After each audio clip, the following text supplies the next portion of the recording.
And we've got this from the NFL account. The first time since the 70 merger that the leader in pass yards and TDs faces the leader in scrimmage yards and TDs. Listen, it was about player safety. That's why they moved the game. But the fact that they'll be playing on a much better surface than they would have been in Mexico City, going to make for a better game. Everybody wants to see offense. You should see it Monday night. Hey, Jared, keep doing what you're doing. You're good, man. Hey, you better put some respect on your name, baby. They leaving you way too open today. That's why they running through a wall for you. Hey, love you. That's good job. why they run through a wall for you. All right, that's him, man. Don't fall in love with us. Get out, get out, get out. Let's go! Huddle! Hey, look at me. Hey, love you. This is why you're great. You gather yourself, you win this game next. All right, hey, let's gather ourselves together. Go get it right here. Oh, we can't play like this, though, bro. We want to get where we want to go. All right, Monday's game. It is a marquee matchup of the NFL's marquee teams. A lot of marquees. That's not hyperbole. I don't know what it is. To say it could be a Super Bowl preview is not Super Bowl hype, Colleen. Our Omar Ruiz has a preview of this game.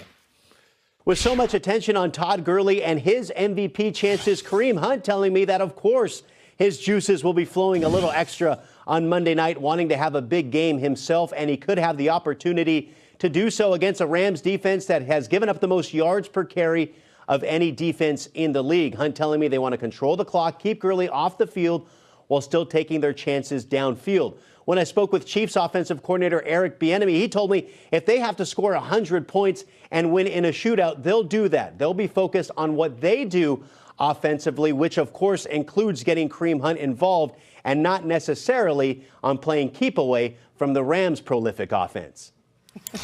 Omar, it could be the game of the year. Definitely not a matchup the football gods give us often. Only 4 times since 1970 have 2 teams met with a 9-1 or better record. 4 times. Over a decade ago, the Cowboys and Packers did it, and before that, got to go back to 1990. Cowboys was 10-1 in 07? With the 9-0 with the Niners and Giants. Like it's so long. Been a while. An eternity ago, That was the old pros team, and then the Giants were the old Joes, and That's the Joes right. won. Seriously, yeah. Well, this game has storylines all over the place, including a Chief that turned into a Ram. Kind of sounds like a Zodiac sign a little bit there. Don't get him started. Just saying, in the offseason, M-Rob was way out in front of this one and talked to cornerback Marcus Peters about facing his old pal, Patrick Mahomes.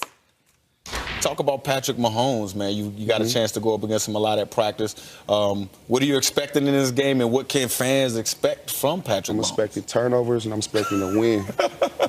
Oh, you in competitive mode right now. Yeah, so you expecting to get some turnovers off of him. But already. He know how to give me the ball. And a way to get that soundbite. There you go. He know how to give me the ball. How to give me the ball. I forgot he said that. Well, I mean, look, Marcus Peters, I mean, people talk about him, he's struggling as of late. Yep. But he has given up some big plays. But a way that Patrick Mahomes can throw him the ball is Aaron Donald and this defensive line just getting after quarterbacks. They have to get after him. And Aaron Donald is a special athlete. We saw a soundbite before we came on this segment of Sean McVay telling him, look, you're going to win this game. I love how he builds his players up. And, of course, guys, I got video to kind of show you exactly what I'm talking about of how Aaron Rodgers makes life so tough on quarterbacks. Look at how he cuts the corner right here. The fact that right off the line he penetrates. Look how he swats the offensive lineman hands down. He has 4 hands trying to block him right here.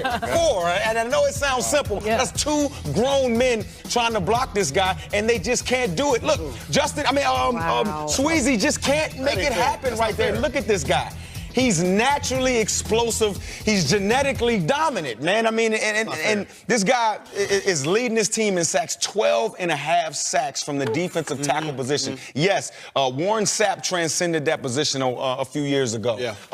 But Aaron Donald, he's transcending it again. He's going to change the way that we look at defensive tackles. Defensive tackles can be a force in this game, and it all starts in the middle. They don't fall off the trees, though. Like no, they don't. No, they don't. He's a human cheat code. That's what he is. That's exactly what he is. He's a cheat code. And if I'm Sean McVay, I tell him, don't come to camp ever, dog. You just show up and we'll pay you. You all good, man.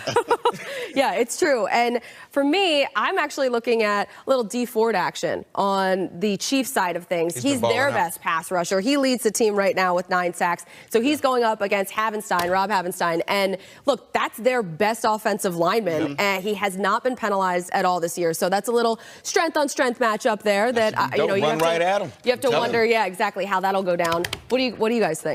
Well, this Chiefs offense is Wade Phillips' worst nightmare. This is a defensive coordinator's worst nightmare when you have to face an offense that has a ton of speed at just about every position, and specifically the run game. Kareem Hunt has been lights out for this team all season long.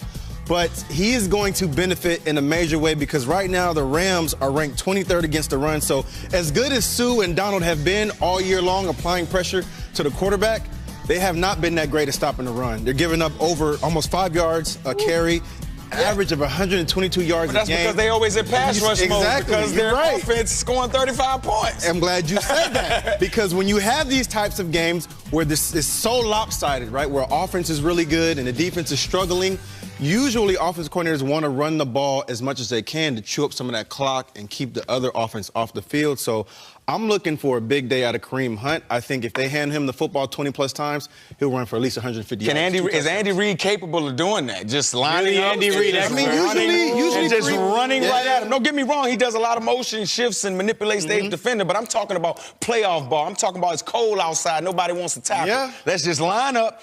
This dude behind me getting the ball. Y'all got to stop it. I don't know if Kansas City is built in that mode right now. Well, my running back coach when I was in Detroit used to always say, in November, December, you have to be able to run the football on the road, and this is that time right now. I think Andy Reid knows that he's struggling on the defense side of the ball, so he's going to have to run this football. Well, it's going to be nice and sunny, though. It's going to be now, listen, that may catch up to them in January, but on Monday night, everything's going to be fine. You can throw the ball over the place, and they know how aggressive Marcus Peters can be. I'm going to bring it back to where we started here.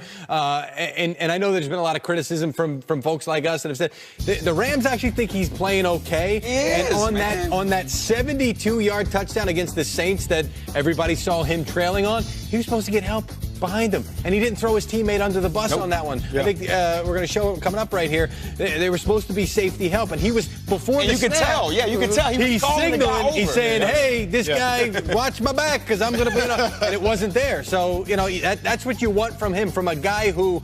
You've had behavioral problems before. For him to swallow that pill, that was a good sign for him. I wonder if he's going to shadow Tyreek Hill, sort of like he did with Michael Thomas. Listen, Colleen, he better not play him man. Nobody should shadow him. They better not put him man-to-man in the slot against Tyreek Hill, because that's a touchdown. I don't care who it is. Exactly. And if he does, and he goes like this, they better have his back. They better have somebody back there this time. Whatever. Either way, this game is going to be awesome.